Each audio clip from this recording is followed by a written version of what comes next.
Hello friends, welcome back to my YouTube channel. आज के इस वीडियो में हम सीखेंगे FBCJ, जिसका फुल फॉर्म है फाइनेंशियल अकाउंटिंग केस जनरल। इसमें एंट्री कब की जाती है? जब हम कैश या नकदी लेन देन करते हैं तब हम FBCJ टी कोड का SAP में यूज़ करते हैं। नकदी लेन देन का आशय ऐसे खर्चों से है जिनका भुगतान हमने नकद यानी कैश में किया है। नकद या कैश में किए गए भुगतान या पेमेंट कौन से होते हैं, एक एग्जाम्पल के माध्यम से समझते हैं। नकद खर्च में लेबर पेमेंट का भुगतान, रिपेयरिंग मेंटेनेंस का भुगतान, इलेक्ट्रिसिटी बिल का भुगतान, कैश ट्रांसफ़र का भुगतान, एडवांस सैलरी का भुगतान, वेंडर का भुगतान, ट्रांसपोर्टेशन या फ्रेट का भुगतान, vehicle running repairing and maintenance का भुगतान, प्लांट एंड मशीनरी का भुगतान, वाटर चार्जेस का भुगतान, लीज रेंट का भुगतान, डीजल पेट्रोल का भुगतान आदि सम्मिलित होते हैं। मैंने मेन खर्चों को एग्जाम्पल के माध्यम से बताया है जो डेली या मंथली यूज़ में आते हैं। और भी खर्चे कंपनी में या फर्म में होते हैं। सभी के नाम वीडियो में बताना पॉसिबल नहीं है क्योंकि वीडियो बहुत ज़्यादा लंबी हो जाएगी। मैंने जिन खर्चों के बारे में नाम बताए हैं उनको अकाउंटिंग लैंग्वेज में या SAP की भाषा में हेड कहते हैं। SAP में इस प्रकार के हेड को पहचानना बहुत ही आसान होता है। आप खर्चों का नेचर ऑफ पेमेंट देखकर इस खर्चों को SAP में एंट्री पोस्ट कर सकते हैं। जैसे वाटर बिल का पेमेंट नाम से ही स्पष्ट हो रहा है कि यह इसका हेड वाटर चार्जेस होगा। आइए अब हम FBCJ में केस की एंट्री करना सीखते हैं। जैसा कि मेरे स्क्रीन पर शो हो रहा है, SAP में सर्च बॉक्स में हम टाइप करेंगे FBCJ और इंटर बटन प्रेस करेंगे। इंटर बटन प्रेस करने के बाद हमारी FBCJ की स्क्रीन कुछ इस प्रकार शो होती है।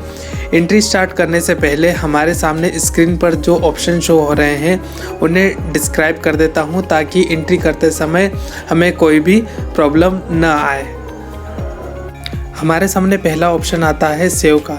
जब भी हम एंट्री करते हैं और हमें लगता है कि इसमें कोई चेंजेस बाद में करना है तो हम एंट्री को डायरेक्टली पोस्ट ना करके सेव कर सकते हैं और बाद में इस एंट्री में कोई भी चेंजेस कर सकते हैं।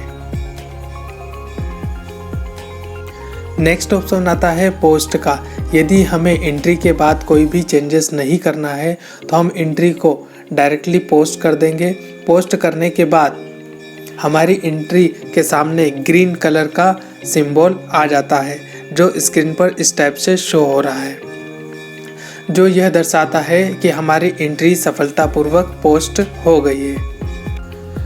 नेक्स्ट ऑप्शन आता है प्रिंट केस जनरल का। इस ऑप्शन का उपयोग हमारे द्वारा अभी तक की गई एंट्रीज को प्रिंट करने के लिए किया जाता है।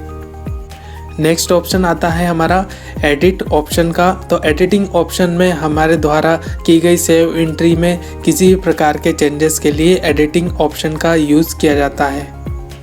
अब आ जाते हैं हम डाटा सिलेक्शन के डिस्प्ले पीरियड वाले ऑप्शन पर। यहाँ डेट का ऑप्शन है, यानी जिस भी डेट को हम एंट्री पोस्ट करेंगे वह डेट यहाँ मेंशन करेंगे। मैं यहाँ 11/12/2019 डेट में एंट्री कर रहा हूँ, इसलिए मैं यहाँ डेट दोनों ही सेल में मेंशन कर रहा हूँ। नेक्स्ट ऑप्शन है टुडे का। अगर आप आज की डेट में एंट्री पोस्ट कर रहे हैं तो यहाँ टुडे सेलेक्ट कर सकते हैं। दोनों ही डेट आपको मेंशन नहीं करनी पड़ेगी। अगर आप दिस वीक में अगर वीकली एंट्री पोस्ट कर रहे हैं तो दिस वीक पर आप क्लिक कर सकते हैं। उसके बाद नेक्स्ट ऑप्शन है करंट पीरियड का। अगर आप करंट पीरियड में एंट्री पोस्ट कर रहे हैं तो उस पर आप क्लिक कर सकते हैं। यह तीनों ही ऑप्शन हमारे द्वारा की गई एंट्री को देखने के लिए भी यूज़ किए जाते हैं। अगर आपने टुडे एंट्री पोस्ट की है तो यहाँ से आप क्लिक करके देख सकते हैं। अगर आपने वीकली में कितनी एंट्रियाँ पोस्ट की है वह देखने के लिए आप दिस वीक पर क्लिक करके देख सकते हैं। अगर करंट पीरियड में आपने कितनी एंट्रियाँ पोस्ट की है वह देखने के लिए भी आप इस ऑप्शन का यूज़ कर सकते हैं। नेक्स्ट ऑप्शन आता है हमारे सामने केस जनरल का। तो केस जनरल क्या होता है? जब किसी भी कंपनी के अलग अलग ब्रांचेस रहती हैं तो सबकी अलग अलग केस बुक रहती है। तो आप किस ब्रांच में एंट्री करना चाहते हैं तो आपकी बैंक हम आपकी कंपनी का केस जनरल क्या है तो वह हम यहाँ पर सिलेक्ट करेंगे। उसके बाद आता है नेक्स्ट ऑप्शन कंपनी कोड का। तो आपका कंपनी कोड क्या है? कंपनी कोड जो भी है वो यहाँ पर हम मेंशन करेंगे। नेक्स्ट ऑप्शन आता है हमारे सामने balance display for display period. यह कैसे देखते हैं, यहाँ पर ओपनिंग बैलेंस शो होता है, यानी 31 मार्च का जो आपका क्लोजिंग बैलेंस है वह आपका 1 अप्रैल का ओपनिंग बैलेंस होगा तो वो यहाँ पर शो होगा। अगर नहीं है तो वह यहाँ पर 0 शो होगा। आपके टोटल कैश रिसिप्ट कितनी है, यानी बैंक से कैश विड्रॉल कितना किया है और आपने कैश बुक में कितनी रिसिप्ट की है। मैंने यहाँ से आप देख सकते हैं कैश रिसिप्ट फ्रॉम बैंक से 500 रुपीज़ रिसीव किए थे, मतलब बैंक से विड्रॉल किए थे और यहाँ पर मैंने रिसिप्ट की है, तो यहाँ पर 500 की एंट्री शो हो रही है। उसके बाद आता है टू चेक रिसिप्ट। तो अगर आप चेक रिसिप्ट में अगर करना चाहते हैं सिर्फ चेक के लिए तो फिर यहाँ पर मेंशन कर सकते हैं। नेक्स्ट ऑप्शन आता है टोटल कैश पेमेंट, यानी आप कैश पेमेंट में जो भी एंट्रियाँ करेंगे, जो भी खर्च करेंगे वो यहाँ पर कैश पेमेंट में आप एंट्रियाँ करेंगे, वह आपके टोटल कैश रिसिप्ट में से माइनस होते चले जाएगा। यानी टोटल कैश पेमेंट यानी खर्चे का टोटल यहाँ पर होगा और बैंक से रिसिप्ट किया हुआ अमाउंट यहाँ पर शो होगा। उसके बाद जो क्लोजिंग बैलेंस बचता है टोटल कैश रिसिप्ट में से माइनस होकर टोटल कैश पेमेंट जो माइनस होगा वो जो भी क्लोजिंग बैलेंस आएगा वो यहाँ पर शो होगा। यहाँ पर नंबर ऑफ एंट्री शो करता रहेगा, यानी total cash receipt number of entry 1 है तो यहाँ पर 1 शो करेगा। उसके बाद अगर यहाँ पर टोटल कैश पेमेंट की रिसिप्ट अगर है तो यहाँ पर 0 है तो यहाँ पर 0 सेलेक्ट करेगा, जो भी एंट्री है वो यहाँ पर शो करेगा। अब आता है ऑप्शन हमारे सामने कैश पेमेंट का। तो ये वाला जो ऑप्शन आता है इसमें हम जो भी खर्च करेंगे, कंपनी में जो भी खर्चे होते हैं रिपेयरिंग मेंटेनेंस से रिलेटेड, फ्रेट से रिलेटेड, एडवांस सैलरी से रिलेटेड, वह हम यहाँ पर कैश पेमेंट में मेंशन करेंगे। नेक्स्ट जो ऑप्शन आता है कैश रिसिप्ट का, जो भी हम बैंक से कैश विड्रॉल करेंगे यानी हमारे पास जो कैश आ जाएगा बैंक से उसको हम कैश रिसिप्ट करने के लिए यहाँ पर एंट्री करेंगे, यानी कैश रिसिप्ट फ्रॉम बैंक से, जिस प्रकार मैंने की है। या वेंडर से कोई एडवांस पेमेंट रिसिप्ट होता है या स्क्रैप का कोई एडवांस पेमेंट रिसिप्ट होता है तो उसको कैश बुक में रिसीव करने के लिए यहाँ पर हम कैश रिसिप्ट फ्रॉम वेंडर या cash receipt from other option से एंट्री को सेव कर सकते हैं। नेक्स्ट ऑप्शन आता है चेक रिसिप्ट का। तो चेक रिसिप्ट में अगर हमें कोई एंट्री सेव करके रखनी है सिर्फ चेक करने के लिए तो यहाँ पर एंट्री शो कर सकती है। जनरली इस ऑप्शन का यूज़ बहुत ही कम यूज़ होता है। मेन जो वर्किंग होती है वह कैश पेमेंट में होती है, यानी खर्चों पर और रिसिप्ट पर। अब हम यहाँ पर कैश रिसिप्ट करेंगे 500 रुपीज़ की, उसकी एंट्री किस प्रकार से होती है। यहाँ पर जो बिजनेस ट्रांजैक्शन होते हैं यहाँ पर जो सिलेक्शन होता है कैश रिसिप्ट फ्रॉम बैंक, जो मैंने सिलेक्ट किया है ये इसे हम हेड कहते हैं। तो हम यहाँ पर हेड सेलेक्ट किया है, मैंने कैश विड्रॉल किया था बैंक से 500 रुपीज़, तो कैश रिसिप्ट फ्रॉम बैंक, यहाँ पर अमाउंट आ जाएगा, जितना भी अमाउंट हमने बैंक से विड्रॉल किया था वह अमाउंट यहाँ पर मेंशन करेंगे। उसके बाद आ जाता है पोस्टिंग डेट, आप किस डेट में एंट्री कर रहे हैं या किस डेट में यह एंट्री मेंशन करना है, वह एंट्री डेट यहाँ पर मेंशन करेंगे पोस्टिंग डेट में। नेक्स्ट ऑप्शन आता है हमारे सामने नेट अमाउंट का, तो यह ऑटो कैलकुलेट होगा। उसके बाद आगे जो ऑप्शन आता है वह प्रॉफिट सेंटर का आता है, तो आप प्रॉफिट सेंटर मेंशन कर दीजिएगा, आपकी कंपनी का जो भी प्रॉफिट सेंटर होता है।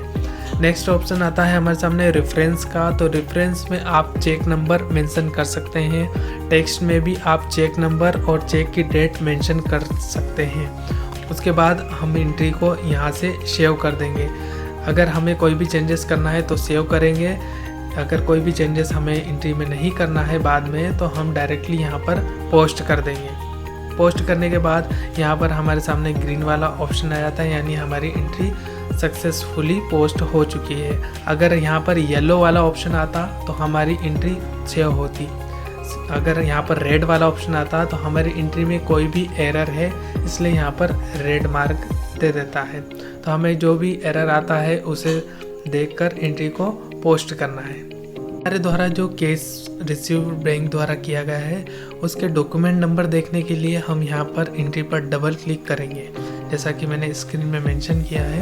यहाँ पर डबल क्लिक करने के बाद हमारे सामने डॉक्यूमेंट नंबर शो होने लगता है। स्क्रीन पर आप देख पा रहे होंगे एंट्री पर डबल क्लिक करने के बाद हमारा डॉक्यूमेंट नंबर जनरेट हो गया है, वो कुछ इस प्रकार से शो होता है।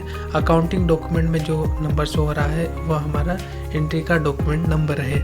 इसे हम हमारे वाउचर पर मेंशन कर देंगे या बिल पर मेंशन कर देंगे। अब हम एक्सपेंडिचर्स की एंट्री करेंगे। यहाँ पर हम कैश पेमेंट पर क्लिक करेंगे। यहाँ पर हम एक्सपेंडिचर बिजनेस ट्रांजैक्शन पर आ जाते हैं। यहाँ पर हम हेड सिलेक्ट करेंगे, जैसा कि मैंने हेड बताए थे कि खर्चों के लिए हेड सिलेक्ट करना होता है। तो यहाँ पर मैं एक वेंडर का पेमेंट कर रहा हूँ, तो मैं यहाँ सिलेक्ट करूँगा पेमेंट टू वेंडर।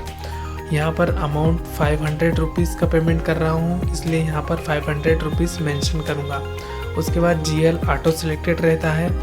उसके बाद रिसिप्ट में वेंडर की एंट्री, उसके बाद रिसिप्ट में वेंडर का नाम हम मेंशन कर सकते हैं। उसके बाद टेक्स्ट में हम वेंडर के इनवॉइस नंबर या जो भी टेक्स्ट हमें सूटेबल लगता है वह टेक्स्ट हम यहाँ पर मेंशन कर सकते हैं। नेक्स्ट जो ऑप्शन आता है वह आता है वेंडर कोड का, तो हम यहाँ पर वेंडर कोड सेलेक्ट करेंगे जिस भी वेंडर का हम पेमेंट कर रहे हैं। उसके आगे जो ऑप्शन आता है वह आता है प्रॉफिट सेंटर का, तो वो ऑटोमेटिक जनरेट होता है या ऑटोमेटिक सिलेक्शन होता है, तो उसे सिलेक्ट करने की ज़रूरत हमें नहीं है। उसके बाद हम एंट्री को अगर कोई भी बाद में चेंजेस करना है तो सेव करेंगे या फिर हम डायरेक्टली इसको पोस्ट कर देंगे। पोस्ट करने के बाद हमारे सामने ग्रीन सिंबल आ जाता है। अब आप जो देख रहे हैं हमने एक एक्सपेंडिचर की एंट्री यहाँ पर पोस्ट की है और आप देखेंगे टोटल कैश पेमेंट में 500 रुपीज़ मेंशन हो गए हैं। यहाँ पर हमने बैंक से जो एंट्री यहाँ पर हमने बैंक से जो कैश विड्रॉल किया था उसकी हमने एंट्री की थी टोटल कैश रिसिप्ट में 500 रुपीज़ की। उसके बाद जो हमने पेमेंट किया है टोटल कैश पेमेंट 500 रुपीज़ का, हमारा क्लोजिंग बैलेंस 00 हो गया है। तो यह एंट्री पोस्ट हो चुकी है। आई होप कि यह वीडियो आपको पसंद आई होगी। ऐसे ही SAP से रिलेटेड वीडियोस के लिए चैनल को सब्सक्राइब करें और वीडियो को लाइक करें। अगर आपको वीडियो बहुत ही हेल्पफुल लगती है तो मुझे कमेंट करके ज़रूर बताएं। मिलते हैं नेक्स्ट वीडियो में, तब तक के लिए जय हिंद।